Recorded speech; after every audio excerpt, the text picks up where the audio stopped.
үреймен өмір сүру ол өз-өзіңнен қорқу. Танымалдық адамды жалғастырата ма? Мен жалпы жертва болғанды ұнатпаймын өмірде. Театрдан кеткелі де былай аз уақыт болған жоқ. Сағынасыз ба театрда? Атабаев атындағы театр ашқым келеді. Мінезіңізде қайшылықтар бар ма? Бір мақтауға еріп давайте мен сізге дастархан жайып жіберейін дейтіндей адамдар болады ғой. Ондай емеспін мен. Педагог Атабаев пен режиссер Атабаевтың айырмашылығы болды ма? Сосын жаңа мияулап, ыңырсып жүрген адамдарды ұнатпайды. Жалмауыздарды ұнатам деп айтатын. Қазір продюсерлікпен айналысасыз. Жалпы өзіңіз бір ойнағыңыз келетін актер бар ма? Мен Самал Ислямовамен ойнағым келеді. Драма комедия. Мен Самалдың сол нәрсені ойнай алатын білем. Комедияны ойнай алатын. Драма комедияны ойнай алатын білем. Қазір адамдардың бәрі біз бір икемді, бәріміз бір-бірімізге ұқсайтын сияқты болып кеткендей көрінеді маған. Үлгі алудың қажеті жоқ бізден. Біз жай адамбыз. Мамандығымыз ғана ерекше. Жалпы той деген бір өнерпазды құртпай ма? Былай да құртатын біліп тұрсыз ғой.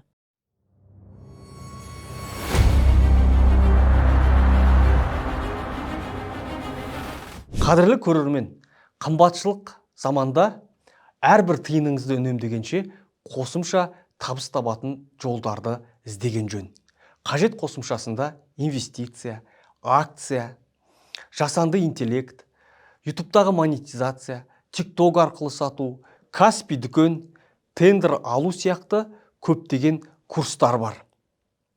Осы сұхбат арқылы барған менің көрермендеріме 50% жеңілдік. Сондықтан алыңыздар, қазақ жобаларын қолдайық, барлық ақпарат төменде.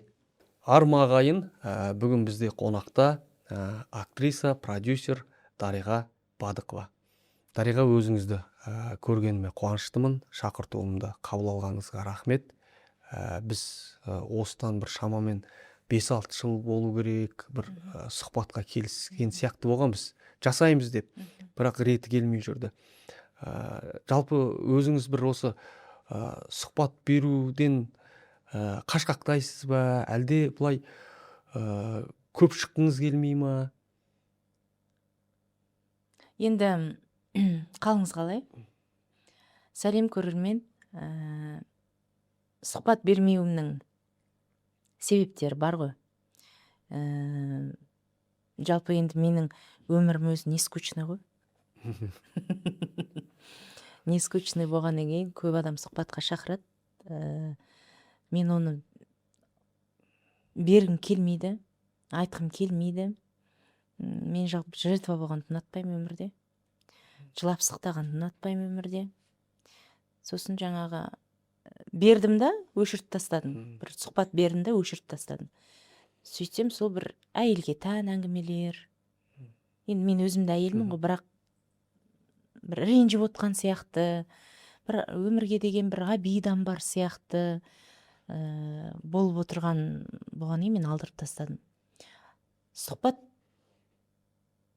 беретін адамды да таңдаймын.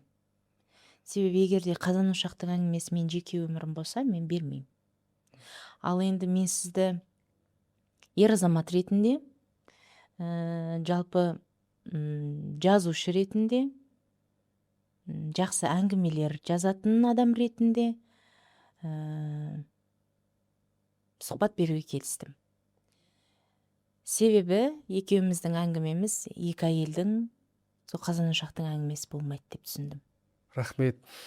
Қателеспесем, мен сізді алғаш рет сахнадан 2011 жыл болу керек, әлде 2012-нің басыма көрдім. Ақсарай театры жаңаөзендік мұнайшыларды қолдап спектакль қойды. Спектакль көшкін деп аталады. Әр көрермен, өзіміз де болдық, түрлі бір сезімдерде шығып жатты. Енді қысқаша мазмұнын айтқан кезде көшкін болып кетеді деп, үрейде өмір сүретін ауыл, қорқынышта өмір сүретін ауыл. Көшкін осы сіз үшін нені білдіреді? Сізге қалай әсер етті сол кезде? Мен ол кезде енді жалпы Атабаев жіктеп түсіндіретін режиссер ғой, Болат Атабаев. Сол кезде мен түсіндім. Жалпы қоғамды, жалпы адам баласын, жалпы отбасын. қоғамда да, отбасында да, адамда да үрей болады. Үреймен өмір сүру ол өз-өзіңнен қорқу. Үрей ол басқа біреуден тумайды. Үрей өз-өзіңнен қорыққаннан туады. Сол себептен көшкін спектаклі өте жоғарғы деңгейдегі спектакль мен үшін. Мен қазір ойнасам, мен басқаша ойнайтын едім. Себебі мен қазір өмірге деген көзқарасым бөлек, түсінігім бөлек. Қазір басқаша жеткізетін едім. Бірақ менің творчествомда, театрда көшкін мен үшін ең тұғыры биік спектакль. Театрдан кеткелі де былай аз уақыт болған жоқ. Сағынасыз ба театрда? Әрине сағынам. 8 жыл қызмет атқардым театрда. 3-ші курстан бастап біз театрда жұмыс жасадық. Ол кезде стандартқа сыймайтын нәрсе болды. Студент болып бұлар қалай театрда жұмыс істейді? Студент болып бұлар қалай 70 000 зарплата алады? Біз 40 000 алып жатырмыз деген сияқты әңгімелер болды. Ал біз стандартқа сыймадық. Біз 3-ші курста уже театрда қызмет атқардық. Қатты сағынам. Спектакльде ойнау, Атабаевтың спектаклінде ойнау басқаша. Себебі ол кісі өмірге жанамалап қояды. Жаңағы айғайлап сөйлетіп, авансценаға жүгірте беріп, қасірет шеккізіп, қорс-қорс жылатып, ондай спектакльдер жасамайды Атабаев. Неге қорсылдап жылайсың? Одан да әрекет етсеш дейді. Өмірде де сондай. Қорсылдап жылағанша әрекет ету керек. Қорсылдап біреуге ренжіп отырғанша әрекет етуің керек. Сол себептен мен кейінгі кездерде сұхбат бермейтінім сол. Өйткені мен жертва әйел болуым мүмкін. Мен жылауым мүмкін. Мен ондай Дариғаны ұнатпаймын. Мен Дариғаның жылағанын қаламаймын. Дариғаның жертва болғанын қаламаймын. Дариға біреуге ренжіп, өкпес қара қазандай болып отқанын қаламаймын. Жаңа Болат аға туралы айтып жатырмыз ғой. Болат Атабаев белгілі режиссер. Атабаев лекциясы деген осындай кітап шықты. Ол кісінің лекциясы өзіңіз қолдадыңыз. Сізге осы ел жұрттың алдында да үлкен алғысымды айтқым келеді. Бұл студенттерге, болашақ актер, режиссерларға өте қажет дүние деп ойлаймын. Осы Болат Атабаевпен алғашқы таныстығыңызды айтыңызшы. Қалай таныстыңыз? Қалай кездестіңіздер? Мен енді 2003-те Жүргеновке түскен кезде мен Атабаев қабылдап жатыр деп ойлаған жоқпын ғой. Кейіннен кейін түсіндім. Сол 5 сентябрь ма екен, ұмытып қалмасам. Сол кезде мен Атабаевтың курсына қабылданғанды көрдім. Энергетикасы өте совсем бөлек. Қара киімді киіп жүреді осы біздер сияқты. Бізге де айтатын, қара киім адамға бір нейтральный цвет, одан адамға статность береді деп. Қап-қара рубашка, қара шалбармен, қара сумка, солай кіріп келгенде мына кісі кім деп бүйтіп қарадық. Сол кезде айтты, мен осындай Атабаевпын, сендерді қабылдаған деді. Ол кісі экзаменде де қабылдағанда мен мән бермегем. Сол аудиторияға кіріп келген кезде вообще мощный энергетика енді. Сондай ойбай енді мыс деген жақындатпайды. Тектілігі ғой енді. Сол кезде түсіндім мен, Болат Атабаев деген осы кісі екен деп. Мен сізге рахмет айтар едім, 2 адам отырып неғып бір-біріңді қолпаштап отырсыңдар деген көрермен. Бірақ мен сізге рахмет айтам, всегда көш бастау қиын. Алға түсу қиын, көшті артыңнан ілестіру қиын. Мен сол шетелде демалып, аспанға қарап жатқанда, сіз жазған кезде, мен вообще басқа сезімде болдым. Мен әрдайым шетелге шыққан кезде демалу үшін деп шықпаймын да, жаңа деңгей деп шығам. Сіз сол мен шетелде демалып жатқан кезде, аспанға қарап жатқан кезде, сіздің хабарласуыңыз мен жаңа деңгейге шығарды деп ойлаймын. Сол себептен мен сізге рахмет айтам. Кітап басып шығару, жалпы кітапты елге ұсыну өте жауапкершілігі мол адамдарға беріледі ол. Жалпы. Енді көрерменде дұрыс түсінеді деп ойлаймын. Өйткені бұл кісіні тек театралдар ғана емес, жалпы қоғам, халық та жақсы көреді орнын. Жаңа шетел дегеннен айтып қалдыңыз ғой. шетелге барып тұрасыз, әлгі Абай айтатын өлең деген өтірік жұртқа жаяр деп әлеуметтік желіден өзіміз де қарап отырамыз қазір кімнің қайда жүргенін. Шетелге шыққан кезде театрға барасыз ба? Өтірік айтпаймын. Соңғы рет 2013-те Кёльнда бардым, Мюнхенде бардым, Дюссельдорфта бардым. 3 қалада бардым. Кейінгі уақытта спектакльдерге бармаймын. Мүмкін руханияттан сәл алыстаған шығармын. Мен оны мойындаймын. Сол жаңағы Кёльнда, Мюнхенде болған кезде ол жақтың жалпы театрлары қандай екен? Стандартқа сыймайды. Условный театр. Мысалы, ол қалай түсіндірсеңіз? Брехттің техникасымен жұмыс жасайды. Условный, өмірге жақын. Көбінде шешуші ходты көрерменге береді. Көрермен шешіп ал дейді. Қалай сен ақтайсың, қалай даттайсың, қалай сен бұны оправдать етесің, өзіне қалдырады. Мысалы, Брехттің техникасы сол ғой. Бірақ бізге ағай айтатын: ойнадың ба, оправдай, жасадың ба, оправдай деп. Сол сияқты Брехттің техникасында көбінде оправдание жасай алмасаң, көрерменге бере саласың. Рахат. Олардың театрлары қалай? Біздің, мысалы, біз өзі үлкен театрды жақсы көреміз ғой, бір жарқыраған зал. Енді классикалық емес көбінде. Театрдың түрлері көп ол жақта. Біз Король Лирға бардық. Совсем басқа стандартта қойды. Актерлар жалаңаш ойнады. Тір жалаңаш. Тір жалаңаш. Сахнаның бір бөлігінде сиыр тұрды, шөп жеп. Сонда ағай айтты: көрдіңдер ме? Қалай?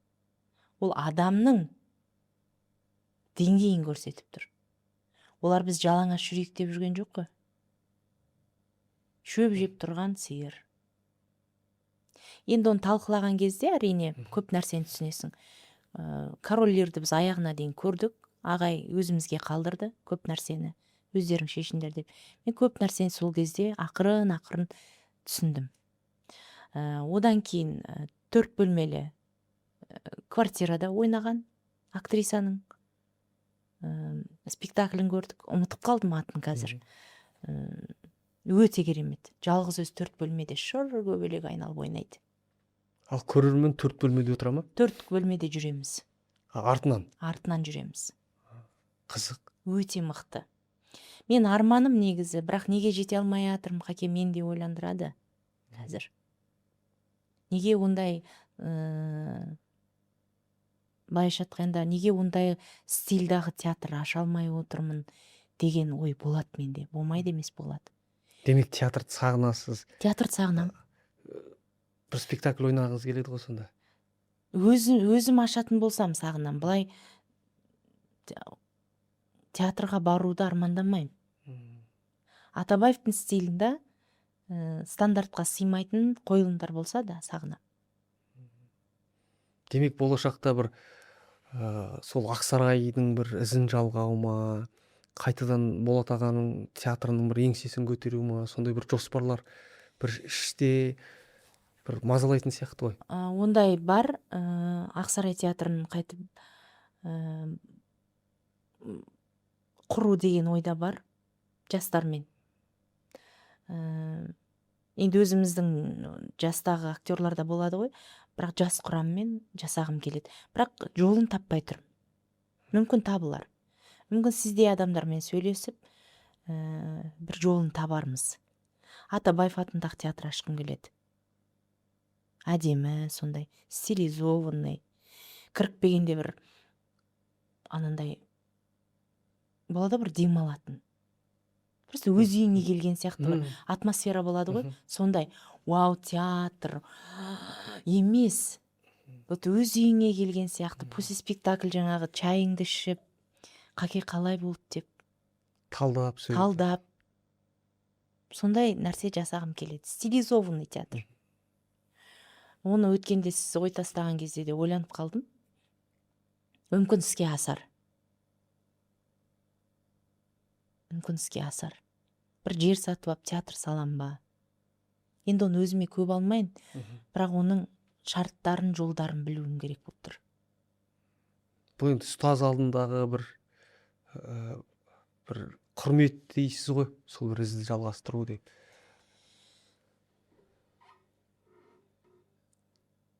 Қалай айтсам екен, ағайдың ерекшелігін қалай жеткізуге болады? Ағай ерекше адам ғой, ерекше ұстаз. Көп ұстазға ұқсамайды ғой. Түске дейін басқа адам, түстен кейін басқа адам дейсіз. Осы кітапта естелікте болады. Өзгеріске көп ұшырайтын адам. Қалыптасқан ұнатпайды.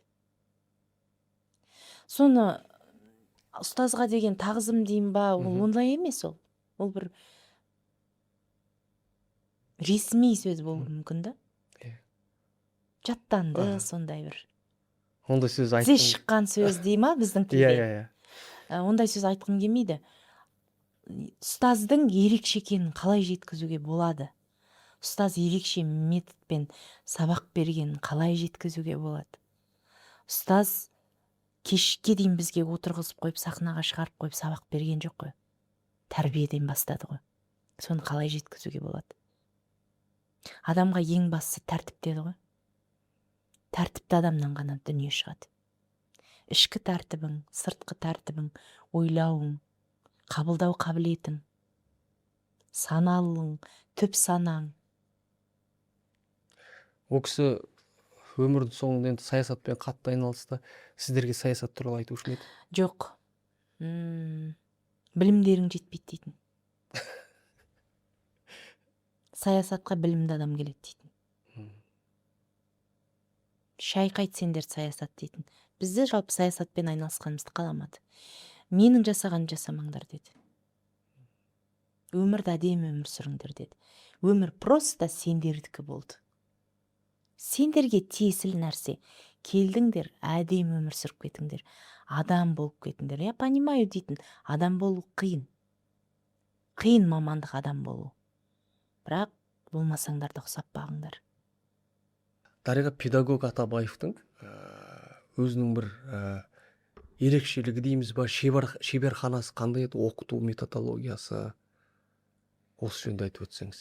Енді сіз оны қаке біліп қалған шығарсыз, жалпы қандай ұстаз болғанын. Ол кісі академияның системасымен жұмыс жасаған жоқ. Станиславскийді қатты дәріптеген жоқ бізге. Басты нәрселерін айтты, бірақ Вертольд Брехт пен Гратовскийді өтті бізге көбінде. Біз этюд көп жасаған жоқпыз.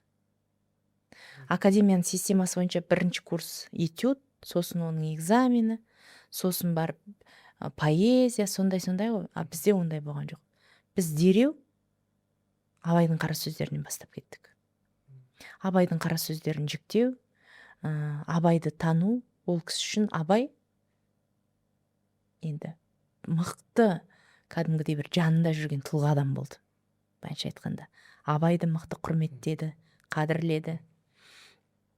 Енді ағайдың жалпы методы өмірдегіндей сөйлеу, өмірдегіндей оценка жасау, өмірдегіндей ойнау, шынайы ойнау, сондай болды. Айғайлап сөйлемеу. Жанындағы адамға айғайлап сөйлеген кезде ол кісі түсінбейді, неғып айғайлап жатсың, жаныңда тұр ғой деп. Сосын условно ойнатты ғой көбінде. Условно, өмірдегіндей. Бізді жастарда тыңдауы мүмкін, болашақ актер болам деген, Шабытта академия Жүргеновте оқып жүрген Станиславский мен Брехттің екеуін айтып өтіңізші. Станиславский несімен ұнамады, Брехт несімен ұнады ол кісіге? Брехт шартты театр, шартты мастерство. Станиславский кішкене басқаша. Біз оны ажыратып білмейтін едік, кейініректе білдік біз әріптестермен киноға түсе бастаған кезде. Екі сала, екі педагог көрініп тұрады. Біздің жалпы курсты театрға да алған жоқ. Біз айғайлап сөйлей алмаймыз, өтірік ойнай алмаймыз. Өтірік бірдемелер жасай алмаймын мен. Бізде өзіміздің курстағы актерлар да сондай болды. Өтірік бөсіп сөйлеп, өтірік жүгіріп, аласұрып, енді ондай нәрсені вообще жасай алмаймын. Не болып жатыр деп ше. Одан кейін екінші курста бізге ақырын Қыз жібекті арияларын жаттатқызды, Қыз жібектің отрывоктарын алды. Одан кейін ағайдың бір айтып өтетін ең мықты тұсы, Қыз жібек операсын ұлттық аспаптар оркестрына түсірген ең алғашқы адам. Сазген мен отырар сазын қосып, барлық партитураны фольклорлық ансамбльге қосты, оркестрға. Ұлттық аспаптар оркестр ойнаған кезде, Дараховский дирижер болған кезде, енді ағай білмеймін қандай сезімде болды екен. Ямада ойнаған кезде, өзінің студенттері ойнаған кезде, сұмдық қой. Қандай, мен ағайды ойлаймын да, сондай нәрселер жасап, системаға кірмей Жүргеновтың. Қыз жібекті осындай нәрсеге алып келуі. Қандай, мен білмеймін, енді күшті болған шығар, күшті сезім болған шығар ағайда. Бәр Брехттің техникасында ойнады. Условно ойнады бәр. Өмірдегіндей сыбырлап сөйлеп, бірдеме айтқысы келсе сыбырлап, бері кел деп ше. Емес. Жарғай, қайдасың емес. Өте күшті. Енді ол кісінің қазір сол методының бәрін кинода қолданамыз. Ал ол кісі академияда сіздерге сабақ берді, курстар болдыңыздар, содан кейін Ақсарай театрын құрды, көркемдік жетекшісі болды. Сол кезде режиссер ретінде қандай еді ол кісі? Педагог Атабаев пен режиссер Атабаевтың екі түрлі болып кетті ғой. Екі түрлі. Режиссер болғанда қырды. Деген істететін. Вообще совсем басқа методта сөйлейді. Басқаша ойлар айтады. Задачаны түсіндірген кезде ол кісі сахнаға шығара беріп репетиция жасата бермейтін. Өмірдегі әңгімелерді айтатын. Сонда актердің іші де сырты да толатын. Толтырып барып жасататын көп нәрсені. Кей студенттер болады, кешке дейін сабақ өте беретін.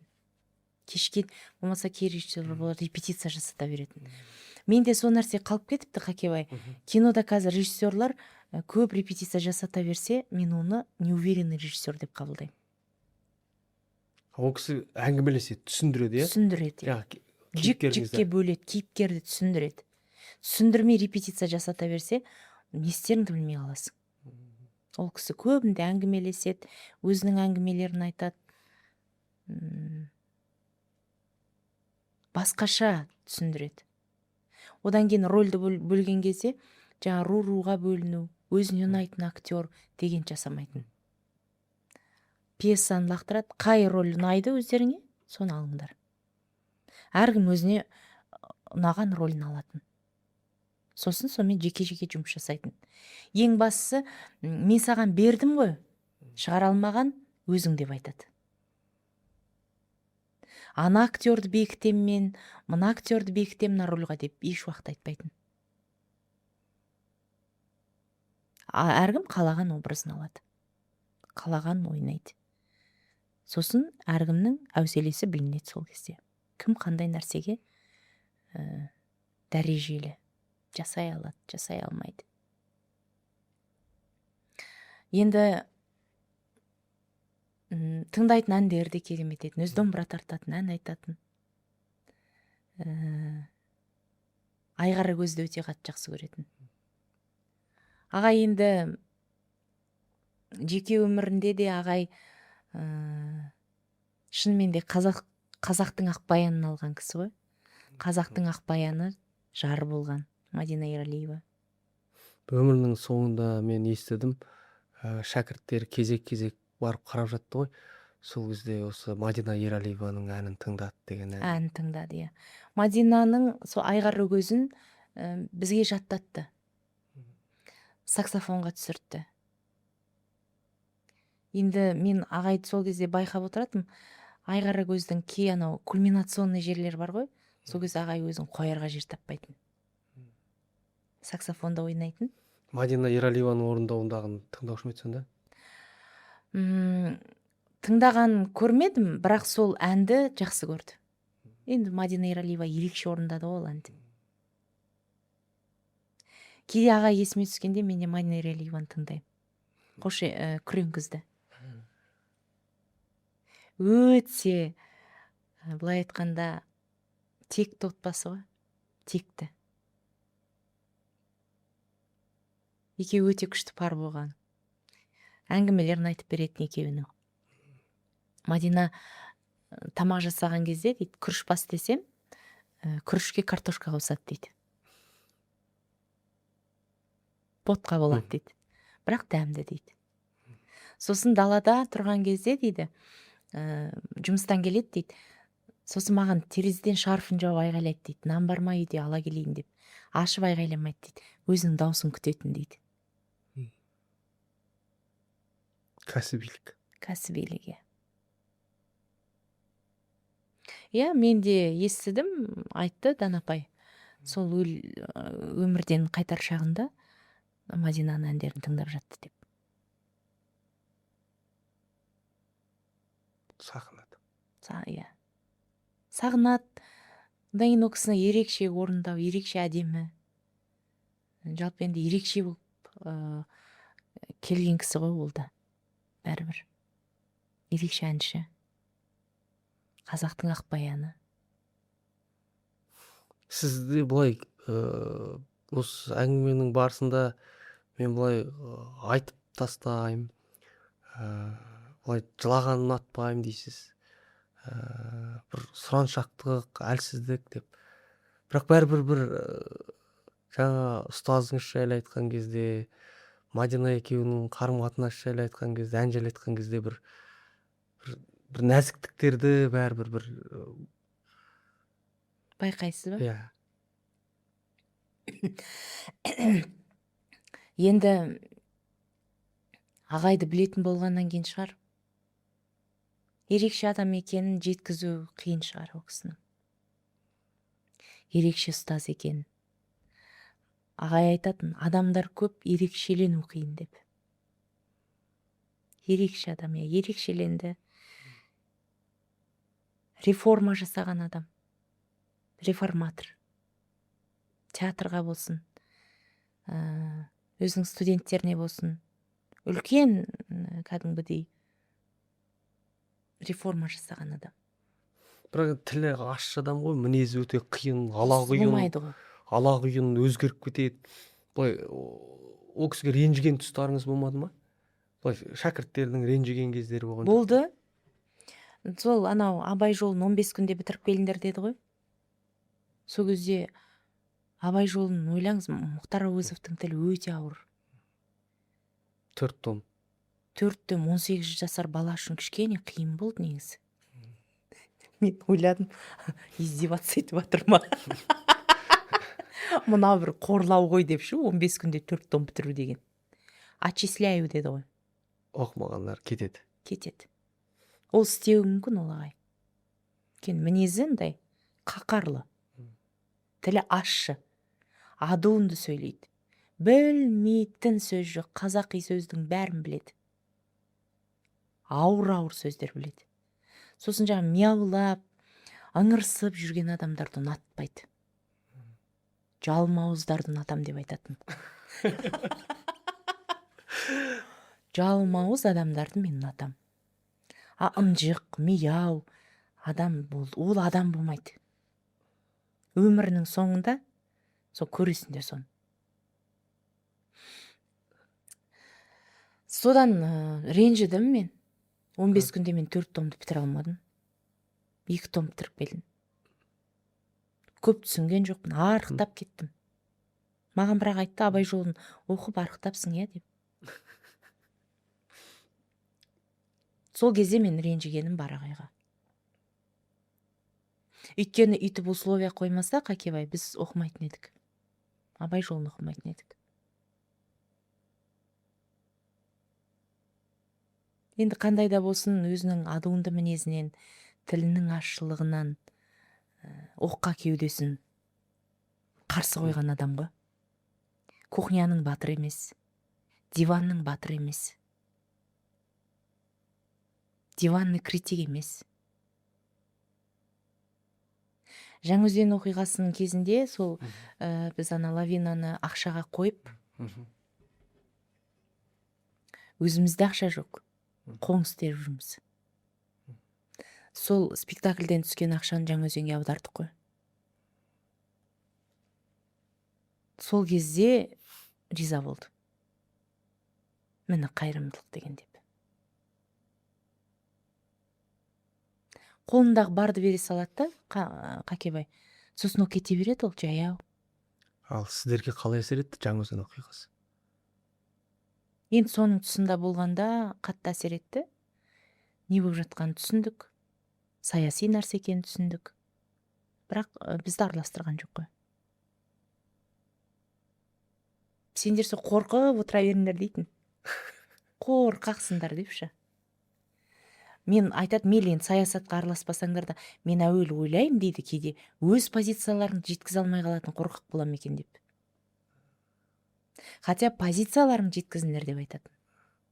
Араласпасаңдар да. Араласпасаңдар да, иә. Қазір бір осы Болат Атабаев, оның алдында Нұрғиса Тілендиев, Асқар Тоқпанов, Қасым Қайсенов, Момышұлы сияқты бір ыңғайсыз адамдар болды ғой.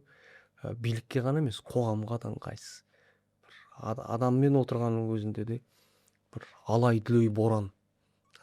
Қазір адамдардың бәрі біз бір икемді, бәріміз бір-бірімізге ұқсайтын сияқты болып кеткендей көрінеді маған.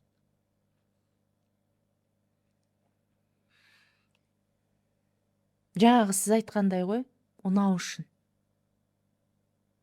Көпшілікке ұнау үшін, өздерін жаман көрсетпес үшін, әдемі ұстау үшін,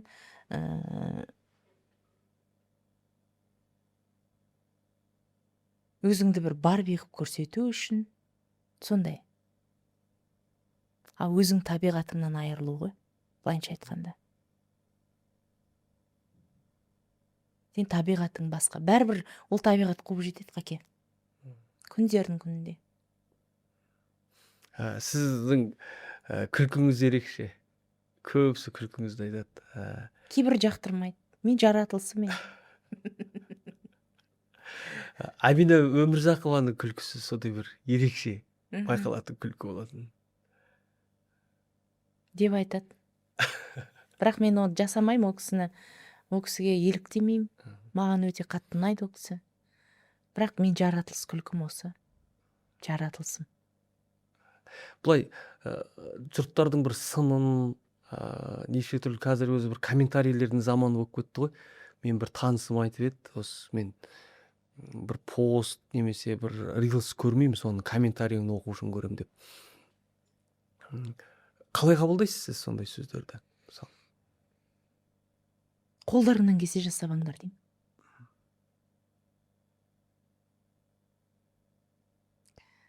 Кейде қарғыс комментарийлар болады. Енді ол енді ауыр. Иә, сол кезде енді айтам, қарғыс бәрі есін табады. Бала шағасы бар, өзі бар, жолда жүрген адам, ұшып жүрген адам. Бәрібір ол біреуге қиянатың босқа кетпейді. Бәрі последствиясын аласың. Жасаған нәрсең последствиясы болады, міндетті түрде. Ал енді көңіл күйім түспейді. Не болып жатыр, не қылып жатыр, айналамда не болып жатыр, аса мән бермеймін. Ештемеге аса мән бермеймін. Өзім кином, жұмысым болды. Кім не істеп жатыр, не қылып жатыр, басқа тұрмаймын. Көп сұхбат көрмеймін. Қазір продюсерлікпен айналысасыз, жалпы өзіңіз бір ойнағыңыз келетін актер бар ма? Мысалы, бір сұхбатыңызда Рүстемді айттыңыз, біз жақсы тандем болдық деп. Рүстемнен басқа, мысалы, кіммен ойнағыңыз келетін еді? Мен енді шетелден көбіне актерлар алғызғым келеді. Оған әзірге мен қаражатым жеткіліксіз. Енді өзіміздің актерларда бар ғой, мен Самал Ислямовамен ойнағым келеді. Драм комедия.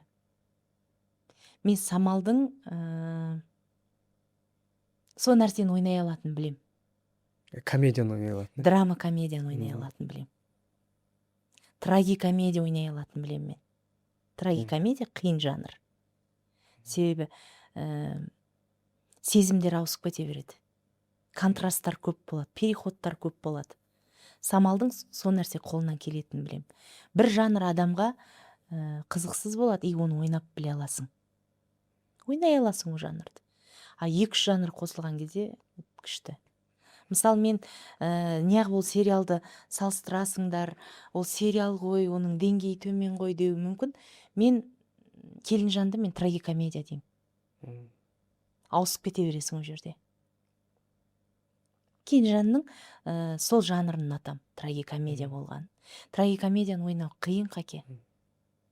Қуғынбай жанр кішкене. Осы Келінжанды айтып қалдыңыз ғой. Айсара шынында да сізге үлкен танымалдық алып келді. Бір халықтың сүйіп көрген образы Айсара болды. Бірақ кейде Дариға өзін сомдады деген сияқты пікірлер естіп қалам. Айсара Дариғаның өзі деп. Осыған қатысты не айтар едіңіз? Дариға болмаса кім сомдайтын еді оны? Жоқ, Дариғаның өзінің мінезі келеді Айсараға деп. Енді біз кастинг жасағанда келетін актерларды аламыз ғой. Ол режиссер мүмкін жұмыс жасағысы келмегеннен кейін келетін Жоқ. адамды алмайды емес пе? Десе де сен табиғатыңда болу керек, сендіре алуың керек қой. Мысалы Айсара менің ең сүйікті образым бірі. Мен жанымды берем ол образ үшін. Мен оған дайындалатым, мақалдар жаттайтынмын. Ертең қайтып айтсам екен, дөп, салмағы бар қандай сөз айтсам екен. О жерде Айсара анандай көкбет емес қой. Айсара кәдімгі бір желінді адам ғой. Үлкен, сондай бір сөйлейді. Бірдемелерді айтады ол. Жеңіл ойнамайды Айсара, жеңіл сөйлемейді еще. О күйеуін жаңағы любой жеңгеміз бар ғой, күйеуін әкім қылғысы келеді, директор қылғысы келеді. Соны мотивация береді соған. Неше түрлі сөз айтса да. Ұнайды маған. Сол кинода, сол кейінгі уақытта Самал Ислямовамен бір керемет дүние жасағым келеді. Толық метрді фильм. Самалмен сөйлестіңіз бе? Бір жолы бір сөйлескенде өзі айтты маған, комедия жанрында ойнағым келеді деп. Ол да драмадан шаршаған ғой. Адам шаршайды ғой. Қызық. Көргің келеді ғой. Актер болғаннан көргің келеді. Ал сіз өзіңіз шаршамайсыз ба? Мысалы, мына Таптым ау сенің комедия, ыстық ұя драма. Маған жанрлар қиындық соқтырмайды негізі. Мен білем, Жүргенов академиясында оқитын студенттер тойға шығады. Актерлар да бар, әншілер де бар, тойға шығып жүретін. Сіздер тойға шықтыңыздар осы студент кездеріңізде? Жалпы той деген бір өнерпазды құртпай ма? Мен сізбен келсем десем әріптестерім ренжуі мүмкін. Неге кезінде құртады деп тұрған жоқпын, құртпай ма деп сұрап тұрмын. Құртатын біліп тұрсыз ғой. Былай да құртатын біліп тұрсыз ғой. Сол себептен қазір айту мүмкін.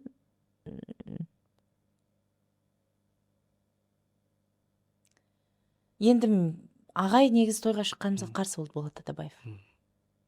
Тамақ жегендердің алдында ән айтасыңдар ма деп. Рынокқа шықсаңдар содан да дейтін. Ән жаздың ба, рынокқа шық дейтін. Сонда рынокқа шық деп жатыр. Өзіміз Қазақстанда таныл алмай жүрміз. Қалай рынокқа шығамыз? Шынымен өте андай үлкен талаптар қойды. Үлкен талаптар қойды ғой. Сонда кәдімгідей абдырап қалатынбыз. Мен вообще кейде депрессияға кіретінмін. Мүмкін мен естіп жүріп қалатын шығармын деп. Көйлегімді, туфлимді құшақтап. Тамақ ішетіндердің алдында ән айтасыңдар ма деген. Иә. Ауыр сөз екен. Ауыр сөз, иә. Шығармады тойға негізінде. Совсем шығармады. Ағай қалай Германияға кетті? Тойдың гүлі болдық шетімізден. Биік туфли, жылтыраған көйлек киіп ап, айда тойда. Енді не істейсің, күн көруің керек болды. Бірақ мен тойда жүріп қалам деген менде мақсат болған жоқ. Мен жүрмеймін дедім. Кішкене енді келіп тұрады, Ақсараймен шығамыз. Біз Ақсараймен шықтық қой. Енді ол кезде Костюміміз театрда қалып қалды ғой. театрда қалып қалды, иә. Театр тарап жатты, бәріне күнкөріс керек болды, тамағымыз керек болды. Сол үшін сылдырсымақтарымызды құшақтап тойға шығатынбыз. Бірақ менде мақсат болды, мен тойда қалмаймын деген, Ұзақ қалмаймын деген. ұзақ қалмаймын деген. Ыстық ұя фильміңізді көрдім. Жаңа әңгіменің басында айтып қалдық. Кореяге барып еңбек ететін әйел, сонда жүріп үй салады. Өз қазір біздің қоғамда бар нәрсе бір баспананың машақаты ауыр ғой біздің қоғамда. Осы мәселе бар. Бұдан басқа масылдық та бір қозғалады осы фильмде. Осы масылдық, Дариға, қалай ойлайсыз, бұл бір тұрмыстың жоқшылықтан туындай ма масылдық, әлде адамның санасына байланысты ма? Масыл кімдер? Мысалы, қай адамдарды жатқызасыз? Ыстық ұяда масыл кім болды? Ыстық ұядағы масыл, мысалы, жаңағы отбасы кімнің, бас кейіпкер жаңағы қыздың. Мен үшін масылдық жалқаулықтан. Жалқаулықтан болады масылдық деген. Масыл деген сөздің өзінің астарын мен енді түсініп отырмын қазір сізден естіп. Ауырлау негізінде. Ешкімге масыл болмаған жақсы шығар. Ата-ана болсаң да, бауыр болсаң да, әйел болсаң да, бала болсаң да.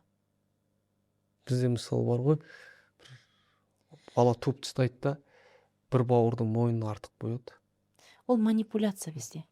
Біздің қоғамда манипуляция. Құдай сен арқылы беріп жатырмын мыналарға, сен тапқан дүниеңді бауырларыңа үлестіріп бер. Манипуляцияның түрі ол. Манипуляция жасайды, жанды жеріңе тиеді. Бәрі сонда, әйел болсын, еркек болсын, бауырлар болсын, манипуляциямен ұстайды. Жалпы біздің елде ол, біздің қазақта манипуляция мықты дамыған. Для себя, өзім үшін деген нәрсе жоқ бізде. Ол ыстық ұяның басты месседжі негізі, дұрыс айтып отырсыз, масылдық. Мысалы, продюсер деген бұл бір тек бір жұмысты ұйымдастыру, қаражат табу ғана емес деп ойлаймын өзім. Продюсерлік деген бұл бір жаңа есімдерді де шығару керек деп ойлаймын. Осы бағыттарда қандай жұмыстар атқарып жатсыз? Бір жаңа есімдерді шығаруда, жаңа лицолар дейді. Енді мен жаңа есім шығарайын, ойбай деп ойламаймын. Мен жаңа кино түсірейін деп ойлаймын. Жаңа кино түсіретін болсаң, әрине жаңа есімдер келеді, жаңа түрлер келеді. Со тарапты ойлаймын. Мен кинопродюсермін ғой.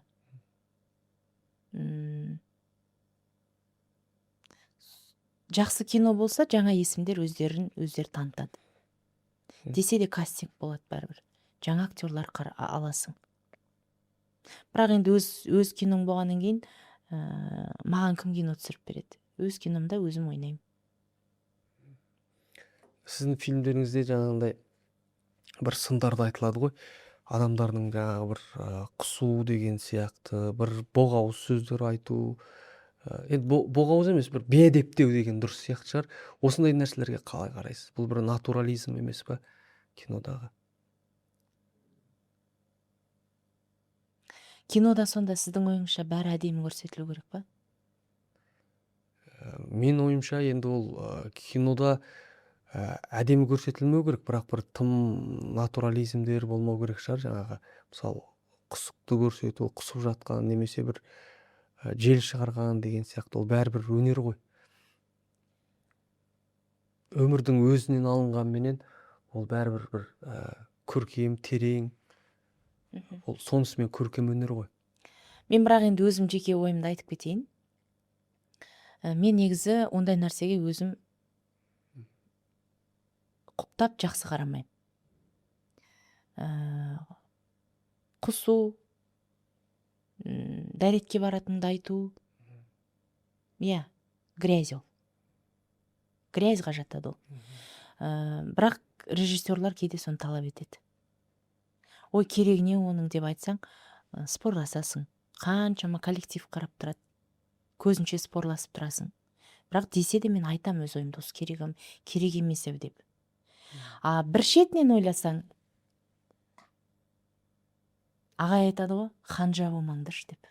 Тым парасат биігіне шықпашы деген. Парасат биігіне шықпашы, иә. Ханжа болмашы. Біз ана Қыз жібекте материалдың астында шешінеміз ғой, сонда майка бәрімізде. Сол майканы шешінуге ұялып біз, ағай шешінбейміз деп. Мен сендерге шешін деп атқан жоқпын. Айнал көрермен сендіру үшін киіммен түсіп жүрсеңдер, кім сенеді оған? Енді мына жерге дейін шешінесіңдер ғой деп. Ханжа болмаңдар деді ғой сол кезде. Жайыққа шомылған кезде. Бүйтіп қысылып, бүйтіп енді. Сонда айтқаны ғой, өмірдегі бар нәрсені көрсетуге ұялмаңдаршы деп. Ол бір шешініп тастау емес қой, мысалы. Кейде ондай нәрселерді, жаңағы сіз айтқан нәрселерді көрсеткенде бір өмірдегі бар нәрсе ұқсап көрінеді. Өмірде бәрі, иә, сөйтеді ғой. Олсыз болмайды. Бірақ енді кинода көрсетпеші деген көзқарасыңызды байқап отырмын. Бірақ мен айтып тұрмын ғой, өзім де оған қарсымын. Бірақ былай да қараймын. Көрдіңіз бе, екі жақты қараймын мен. Егер мен бір жақты қарасам, мен өмірде қалып кетуім мүмкін. Мен бірақ ойлы қалыптасып қалған адам болуым мүмкін. Мен ауқымды қараймын бәрібірде. Мысалы, біреу бір әңгімесін айтып келсе, бір проблемасын айтып келсе, мен екі жақты қараймын. Оңбаған, оныкі дұрыс емес екен деп айтпаймын мен еш уақытта. Қалай болды сонда? Мүмкін сен расымен де екі адам кінәлі болады. Сол сияқты екі жақты қарап отырмын бұл жерде. Бірақ өз ойымды айтып отырмын. Әкеңіз жайлы айтып беріңізші, әкеңіз қандай адам еді? Әкем өте алғыр, айтқаннан қайтпайтын, пысық болды. Сөзге де, іске де. Мен көп түсім ұқсайтын негізі әкеме. Сондай жұмыс істесе барлығын тастай салатын. Мен сондаймын өзі. Мен жалпы ойлаймын да, қаке, мен бар бақытым жұмыста шығар деп. Мен жалпы жұмыспен бақытты адам сияқтымын. Кино түсіргенде де мен жанды жерден ұстағанды жақсы көремін. Негізі былай болып жатыр деп көрсеткім келеді. Бірақ мен сценарист емеспін, оған деңгейім жетпей қалады. Біз қазақта бәрі әдемі, сондай тәрбиелі, сондай сөйлеген қазақтар деп көреміз да? Жоқ. Ұлтқа бөлінбейді ғой ол. Тағдыр деген, тәртіп деген, сана деген ұлтқа бөлінбейді ғой. Біз өзімізді идеализировать етіп аламыз да, қазақтар.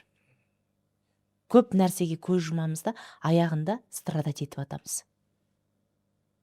Аяғында таяқ жейтін өзіміз, аяғында сөз естейтін өзіміз. Өйткені басқа нәрсені айтамыз ғой, идеализировать етіп өзімізді.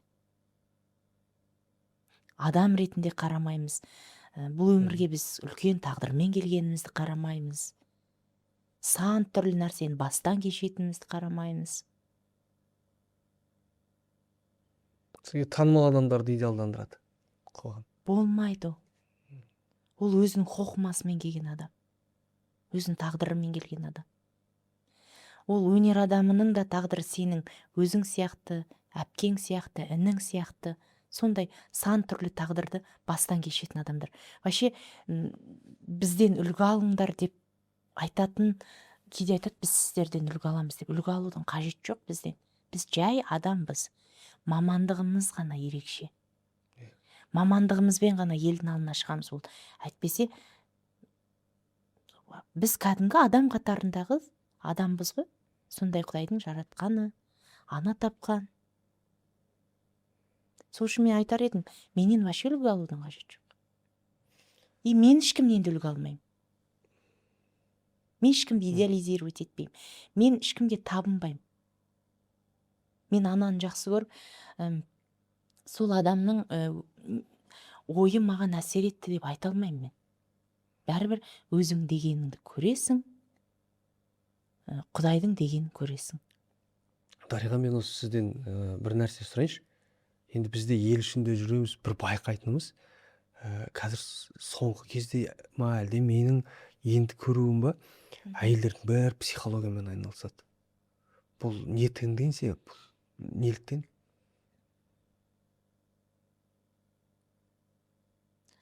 Адам өзін іздей береді. Іздеген сайын қашады ол адам. Іздеген сайын таппайсың. Өзін іздейді. Өзіңді іздеген сайын сен өзіңді таппайсың. Іздеп курстар алады. Іздеп анда барады, мында барады.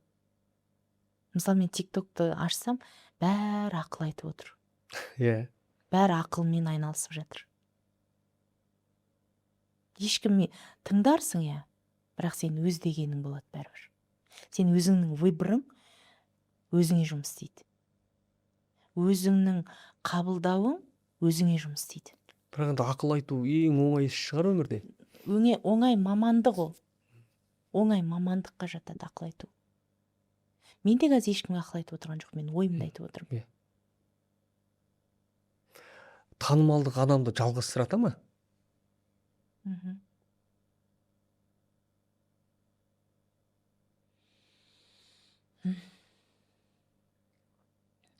Мінезіңізде қайшылықтар бар ма? Көп. Қандай? Кейде стандартына ойлана алмаймын.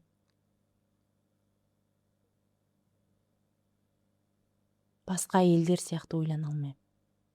Басқаша ойланам. Сосын өзім қылып қойғанда өз-өзіме отчет берем. Іздемеймін ештеңені, мен өз-өзіме отчет берем. Бұл қалай деп. Жалғызсыратады, жалғыз боласың. Мамандығың, мен вообще айтып тұрмын ғой, мен мамандығыммен ауыратын адаммын. Мен диагнозым сол. Қатты ауырам, көп нәрсе жасағым келеді, түсіргім келеді. Шетелге кино түсіргім келеді, Канға кино түсіргім келеді, авторлық кино түсіргім келеді. Күшті колоритный актерлармен жұмыс істегім келеді. Калория қалған болады ғой, бір қазақилық.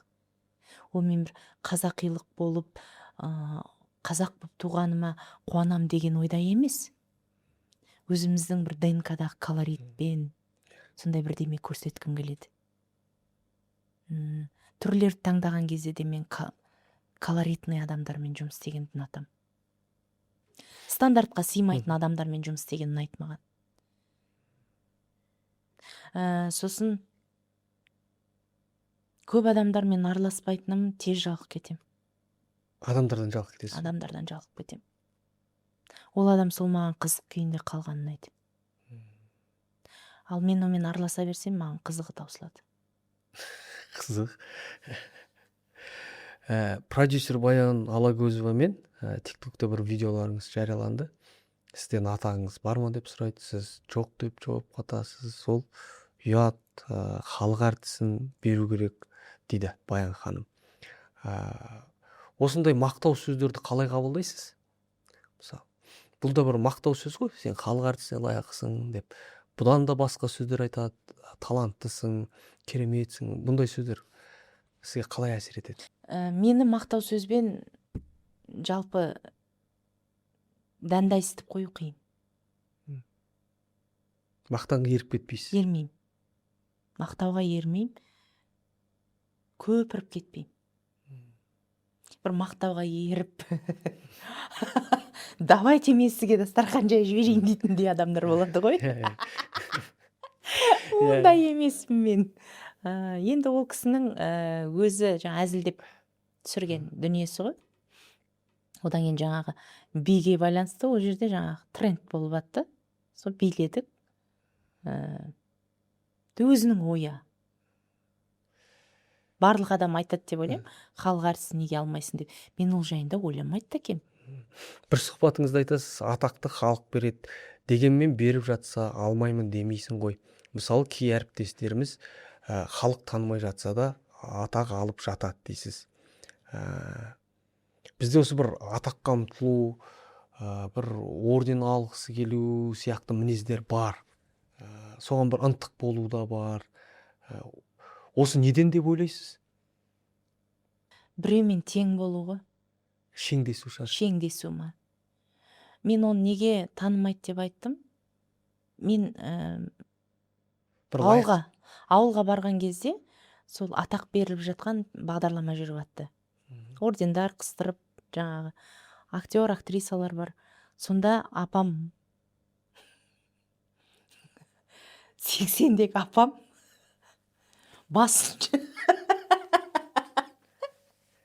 кешірім өтінемін, басын көтеріп алып, мынау кім алып жатқан, мен мынаны танымаймын деді ғой. Сол кісінің сөзінен туған ой ғой.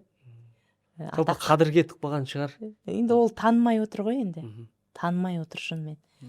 Енді танымал болып жүріп, атақ алмасаң ештеңе етпейді. Өйткені халық саған беріп қойды ғой. Халық сені таниды. Халық сені қошеметтейді. Халық сен түскен киноңа барады, жақсы көреді. Халықтың ойындағы дүниені айтып қоясың, халықтың ойын айтып қоясың, сөзін айтып қоясың. Халық берген өте әдемі негізі. Мен осы Олжас екеулеріңіздің әндеріңізді тыңдадым. Біраз біраз емес, үлкен қаралым болды. Кейін ойлап қарадым, мысалы Дулық Ақмолданың да өзінің орындайтыны бар ән. Бекжан Тұрыс та ән орындайды. Бір актерлардың осы орындауы бәрібір бір әншілерден бөлек болып тұрады. Құлаққа да бір тез сіңімді қабылдайды. Жеткізуі. Әйтпесе сол әнді бұрында тыңдаған мен. Бірақ олай есімде қалмапты. Бұның сыры неде? Актерлар драматизировать етіп айтады ғой. Електен өткізеді. Сосын ол әнді проживать етеді. Мысалы, барып жаза салайық деген болмайды бізде. Проживать етеміз оны. Спектакль сияқты. Иә. Спектакльдің мәтінін сіңірген сияқты ғой. Иә. Что будет дальше деген сияқты. Ары қарай не болады деген. Сіз айтып отырған актерлардың барлығы әнді әдемі айтады. Мен кейде үйде жүргенде, шетелге шыққанда мен екі жиренді көп тыңдаймын. Сосын мен күйлерді көп тыңдаймын. Сосын оны естіртпеймін жан-жағыма. Себебі Дариға қазақи, Дариға көне, плейлисттар дұрыс емес деп айтып қалады да. Сол сөздерге мән бересіз бе, солай айтса? Ол адам ыңғайсыздан басыншы деймін. Сізде сөз естіп қалады ғой. Иә. Сөз естсе де мен айтқым келмейді. Сол кісілердің әндерін тыңдаймын. Маған ұнайды. Кикабидзин әндерін тыңдаймын. Драматически айтады прям. Әнді жетесіне жеткізеді. Әнді салқындатады. Әнді сосын сұйылтады. Әдемі. Үйде жүргенде де көбінде күйді тыңдаймын. Мен Көш керуенінің күйін өте қатты жақсы көремін. Алқисаны қатты жақсы көремін. Нұрғисаның арқасы. Иә. Кейде көңіл күйім болмай, шабыт болмаған кездерде мен Алқисаны көп тыңдаймын. Ол менің бір старомодныйлығым ба? Әлде мен ДНК-мда жатқан бір рух па? Талғам шығар адамның өзі. Бірақ барлық әндерді тыңдаймын. Бүкіл кейінгі шыққан әндерге тарсылдатып билеймін. Бірақ анау қандағы нәрсе ойнап кетеді. Адам кейде өмір бойы өзін біреуге бір дәлелдеумен өтеді. Сізде сондай кездер болды ма? Осы біреуге дәлелдегіңіз келіп өзіңізді? Болды. Мен ерегестірген кезде дәлелдеймін. Маған біреу ауыр сөз айтса, мен дәлелдеймін. Мен намысыма тисе дәлелдеймін. Қорғансыз болғым келмейді. Тәуелсіз болғым келмейді. Ешкімнен ештеңе сұрағым келмейді. Тәуелді деңіз. тәуелді болғым келмейді. Сол үшін дәлелдегім келеді. Сен дәлелдеу деген, Қакебай, мақсатың болмаса тірлік істей алмайсың ғой. Дәлелдеуден тұрады ғой. Мысалы, екі воин рынокқа шыққанда дәлелдейді ғой. Сіз екеуміздің балалық кезіміз 90 жылғы тоқырауда өтті. Бір кезең деп ойлаймын. Электр шам жоқ, рама деген май жеу, үш бет үлкен өткізіп, лөвес деген сағыз шайнау деген сияқты. Жалпы осы бір мұқтаждық адамға нені үйретеді деп ойлайсыз? Дәлелдеуді. Ал енді баршылық адамға нені үйретеді?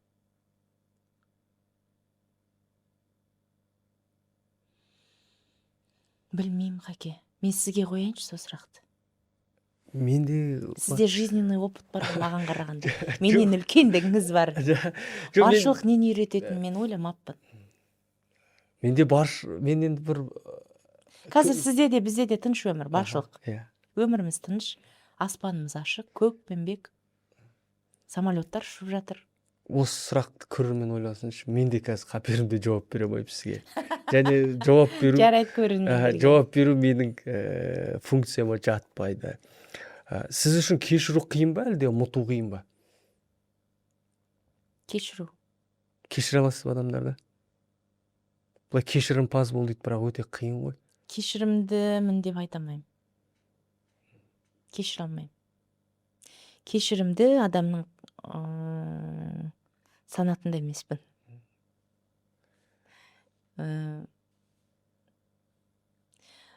Адам ұмытқан күнде де, Қаке, адамның жан дүниесі бәрібір кешірмейді. Кешіре алмайды адам. Өйткені жүрек бар ғой. Жүректің соғысы, жүректің әр нәрсені қабылдауы, жүрекке сыза түсу, жүрек бәрібір. Ми басқа дегенмен жүрек басқа дейді. Дариға, осы актерлар түрлі рөлдер ойнайды. Содан кейін көрермен де әрқилы, халық та әрқилы. Сізден өзінше бір бейне жасайды. Ана ортада сізге деген көзқарас басқа.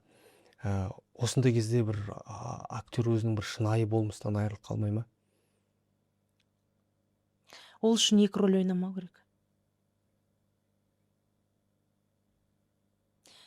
Бізде артистер сондай бір әдемі сөйлегілер келеді. Сондай құбылтып, неше түрлі сөздік қорларын айтқысы келеді. Әдеби сөйлегісі келеді. Мен всегда айтам, как курица киінгілері келеді. Сол кезде көрермен шатысуы мүмкін. Бірақ айтады да, өмірде де, өнерде де бірдей екенсіз, екі түрлі болуға болады ғой. Сахнада спектакліңнің киімімен өзгешелен. Кинода өзіңнің образыңмен өзгешелен. А өмірде жоқ. Мен ол сахнадағы киімді, өмірде киімді киіп жүре алмаймын мен. Мен просто сізден ұялғанымнан мейкап жасап, сөйтіп келдім. Негізі мен қызық адаммын. Өзім мақтағандай болмайын енді. Көрермен де біледі, өмірде мен көп кездестіреді ғой. Мен как она еш жүрем. Бірдемелерді кисем, өзімді ыңғайсыз сезінем. Дискомфорт маған. Бір жаңа киім киген кезде ма? Жаңа киім кигенде, сосын андай бір официальный киінесің ғой. Сондайды ұнатпаймаса. Шаршап кетем мен. Бұл сол 90 жылғы ұрпақтың мінезі емес пе? Мысалы, менде де бір жаңа киім кисем, ұялып тұрам. Бір жуылғаннан кейін кисең, бір ыңғайлы сияқты маған. Мен соны білмеймін. Қаке жоқ, мен құрбыларым бар ғой. Бейтіп киініп жүретін. Шаршамайды. Неше түрлі нәрселер ауыстырады, неше түрлі киінеді. Мен бірақ ондай емеспін. Соны ойлаймын, Дариға, мысалы, маған үйдегілер дұрсат. Сенде бар ғой, ақшаң бар ғой, ел қарайды саған, дұрыс киініп жүр. Әуелі мамам айтады бір күні. Бір қазақтың психологиясы қандай, бір ағамыз қайтыс болып ауылға баратын болдым. Сөйтсем мамам айтады маған, алтындарыңды тағып кел деп. Мама, мен қалай өлікке алтын тағып барам десем, сен ештеңе тағып келмейсің, Дариғада жоқ деп айтады бәрі. Дариға сондай бір жағдайы төмен екен деп айтады. Барлық алтындарыңды тағып кел дейді. Мен мама тағып бармаймын деп, қара күртіңді киіп келмеші дейді. А маған бәрібір ондай. Біз кейде біреулер үшін өмір сүреміз, иә? Иә. Бұл сіздің анаңызда ғана емес, жалпы көбіміздің бойымызда бар қасиет қой сол. Басқалар үшін өмір сүру, бір сыртқа жақсы көріну деген сияқты. Иә, сыртқа жақсы көріну шығар. Әдемі, мен күнде мейкаппен жүрем деп айтамаймын. Мен жалығып кетем одан. Мен білмейді дегенмін, сіз не айтып отырасыз, мейкап дедіңіз ба? Вообще мен жалығып кетем. Ол Күнделікті не ол мынандай ақ мейкап? рубашкадан да жалығам мен. Мен кәдімгідей қара киініп, анда барып, мында барып. Ең бастысы сапалы, таза, сондай болса болды. Одан кейін жаңағы или ағайдың да бізге бір қойған бір фундаменті бар сияқты. Как проститутки не одевайтесь деді ғой.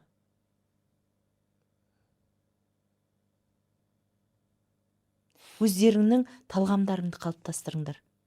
Сендерді көргенде мына адам осылай киінеді, мына адам осылай боянады, мына адам осындай шаш үлгісінде жүреді деген ой қалыптасу керек, талғам қалыптасу керек деді ғой. Мүмкін содан да со нәрсе болуы мүмкін да, Қаке, менде. Жүре берем мен. Мысалы мен қара куртка кисем де, ол модный болып, сапалы болып тұрса болды. Жарасып тұрса болды. Жарасып тұрса, иә. Бұлай көп адам өзін мықты көрсетуге тырысады ғой. Ал сіз бұлай ең соңғы рез дейміз ба, бір әлсіз болуға өзіңізге бір рұқсат еткен кезіңіз болды ма? Өзіңіз бір әлсіз сезініп.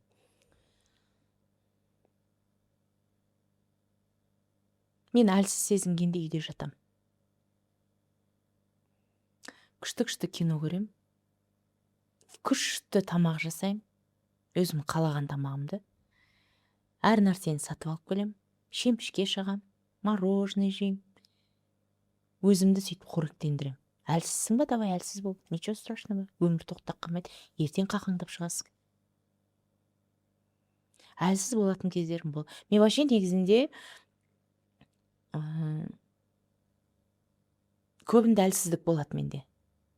Бірақ мен сыртқа көрсетіп, жандай неше түрлі сұхбат беріп, жыламсырап өйткені ұнатпаймын. Адам өзі қалғанда жылайды. Не болып жатыр айналам? Не қылып жатырмын? Не істеп жатырмын? Өйткені көп нәрсе жасағың келеді ғой. Сол нәрсе мазалайды мені, Қанат.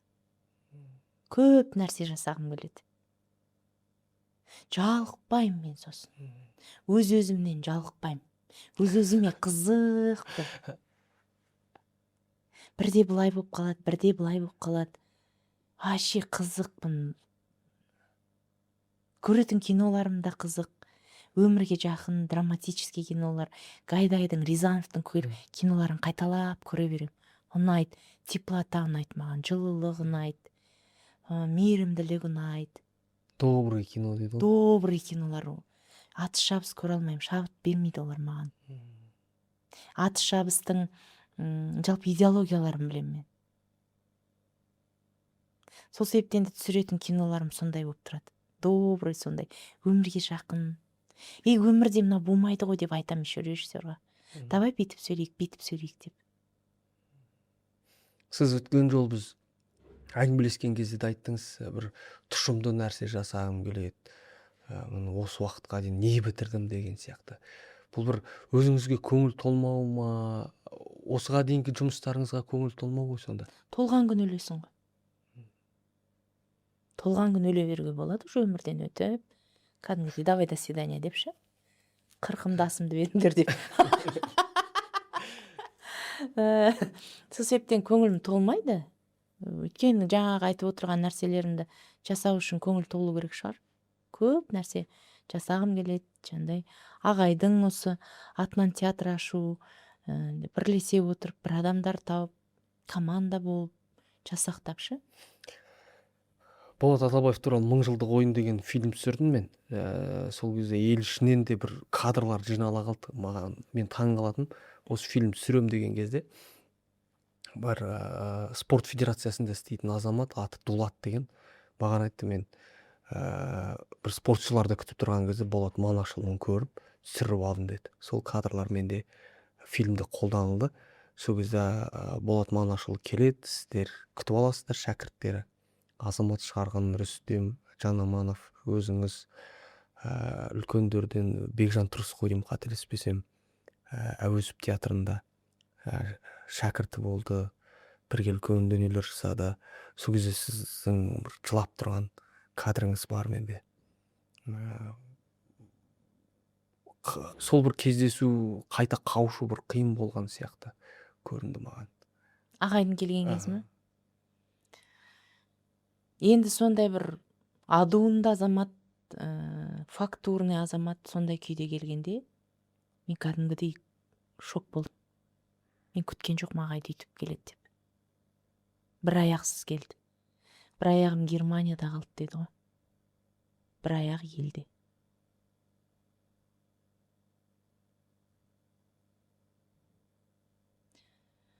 Енді адамға ауыр тиеді ол жағдай. Мен ағайды кейінгі уақыттарда түсіндім ғой. Студент кезімде көп түсінбеген шығармын. Кейінгі уақыттарда түсіндім. Қандай азамат екен, қандай батыр екен, қандай насыщенный өмір сүрген. Өте бақытты адам ғой. Біреулер айтады да маған, қой, ағайың не бақыт көрді? Принциптің құлы болды ғой деп. Мен сонда спорласпаймын мен негізі. Мен түсінбейтін адаммен көп спорласпаймын. Безразличияға жіберемін ол адамды. Соны мен айттым, сен қолыңнан келсе, сен бір принциптің құлы болбашы. Сенде сан принцип болуы мүмкін, сен бір принциптің құлы емессің. Және адал болмауы мүмкін ол принцип. Адал болмауы мүмкін ол принципқа. Ағай өте бақытты адам болды. Ағай өте сапалы адам болды. Ағай өзін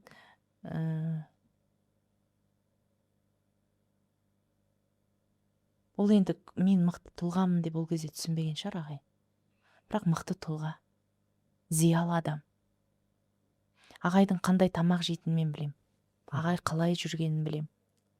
Ағай өте сапалы өмір сүрді. Бізге айтатын художественно надо жить деп. Әдемі жерден тамақ ішу, ол сенің өреңді өсіреді. Жақсы адамдармен араласу өреңді өсіреді. Жақсы киім кию саған талғам береді. Ойында бүкпей ашық айтты. Иә. Қара икрамен тамақ ішетін. Қара икра жейтін. Сондай бір пәтерде тұрса да, тап-таза, әдемі, үйінің атмосферасы күшті. Ақсайда тұрдық ағай. Дастарханда бәрі бар. Данапайдың берекелділігі, қарындасының. Өзінің берекелділігі. Ерекше сыр жейтін. Мен үйлеріне барғанда таң қалатын. Сосын жаңағы печенье салатын, құрт салатын ыдыстар сондай творческий, әдемі етін. Ешкімде ұқсамайтын. Үйі как больница сияқты, тап-таза. Сонда бір сөз бар. Чистоплотный адам көп жетістікке жетеді деген. Өте чистоплотный болды ағай. Бізге қалай жуынуды, шашыңды қалай тарауды, постеліңді қалай үтіктеуді түгел үйретті. Мысалы, біз ауылдан келдік қой енді. Әке-шешеміз қиын кез болып жатты. Мамам бірақ енді бізге үйретіп, постельді үтіктемей төсекке ұйықтамау керек екен. Үтіктеп, қырын шығарып төсек жинау. Мен келген кезде сол тәрбие повторно қайталанған кезде, оппа дедім мен. Бекер емес, значит. Қазір мен де үтіктеймін, тазалайым. Өте бәріне ұқыпты қарайым. Дүниені былай шашу, шайпап жүретіндер бар ғой, дүниені. Ананда неғып, кәдімгі үйін как гостиницаға өмір сүретіндер бар. Тасталғанын шығарып. Мен олай қарай алмаймын. Өйткені ағайдың тәртібі бар, әке-шешем тәртібі бар. Барлық дүниенің құнын біліп тұрам. Менде бар ғой деп тасып, асып, үйтіп жасамаймын еш уақытта. Ағайдың берген тәрбиесі сол. Әдемі киінетін ағай. Ортопедический әдемі аяқ киімдер киетін. Ерекше азамат, ерекше ұстаз негізінде. Көп тәрбиені айтты. Кей студенттер айтады да, бізге тек қана теорияны айтты, сабақ берді деп. Жоқ, ол кісі өйткен жоқ. Ол кісі көбінде тәртіп айтты. Дендерің сау кезде тәуелді болмаңдар деді. Денің сау ма, қызмет жаса, еңбек ет. Жаман нәрселерге жолама. Қиянат жасама өзіңе. Енді бұл кісі жайында айта берсең өте көп. Көрермендерге де айтар едім мен. Бұл кітап тек қана актер шеберлігіне байланысты кітап емес. Иә. Бұл кітап өмірге көзқарасыңды 200% ауыстырып жіберуі мүмкін. Бәрі айтылған. Жалпы біз сүріп жатқан осы өмірдегі адамдар бәріміз актерміз. Біз бұл өмірде кейіпкерміз бәріміз. Бәріміз ойындамыз. Мықты ойнаймыз бәріміз. Мамасы да, папасы да, інісі де, қызы да, қайын сіңлісі де, келін де бәрі мықты ойын ойнайды. Ойнайды, играйды. Сол себептен бәріміз актерміз. Адам өзін бір жаңа айттыңыз ғой, тануға ұмтылады деп. Әйелдер, қарындастарымыз, әпкелеріміз психологияны оқып жатады. Адам бір өзін тану үшін азаптану керек деп ойлайсыз ба? Жоқ. Көбісі қасірет шегіп, біреуді жамандап, хайп дейміз ғой. Хайп жасап, сөйтіп танылғылар келеді. Оның жолы өте қысқа. Азаптанудың қажет жоқ қой. Өзіңдегі барды әдемі қолданып, өзіңдегі бар дүниені, өзіңде бар өнерді, тірлігіңді, орысша жеңіл ғой, жеңіл, налегке жасау керек қой. Ақыл емес бұл. Өзіме қолданатын нәрсе. Көбінде жеңіл қараймын мен өмірге. Қасірет шегіп, біреулер ұнатады сондайды. Қасірет шеккенді. Көк деп. Мен ұнатпаймын. Мен айтып тұрмын, мен тез жалығатын адамым. Мен всегда күліп ойнап, бір жаққа ұшып кету болса ұшып кете салам, бір жаққа кету керек болса кете салам. Қанат қайдасына жерден тамақ жейікші, қанат қайдасы деп айта салуым да мүмкін мен. Сондай адаммын. Жатып, бүркеніп, терезенің бәрін қап қараңғы светті өшіріп істей алмаймын мен ше. Ондай нәрселерді. Жаңағы танылу үшін де біреуді жамандап жасай алмаймын. Ол біреуді жамандау, хайп қуу, бір жеке өмірін айту, бұл бір өзінің шығармашылығының жоқтығынан емес пе? Ол өзін таныту арқылы ғой. Адам бір өнермен танылу керек қой, өзінің еңбегімен танылу керек. Жоқ болса не істейді енді? Нетіп жоқ деген ауыр шығар енді. Тоқырау шығар. Тоқырау шығар, бірақ сол адамды айтса тез танылатын шығар. Мысалы, бір әңгімені айтқанда бір адамды қосқан кезде тез танылатын шығар. Себебі болатын шығар. Солай шығар енді. Дариға, рахмет. Неге тез бітіп қалды? Сұхбатыңызға жақсы күндеріңіз көп болсын.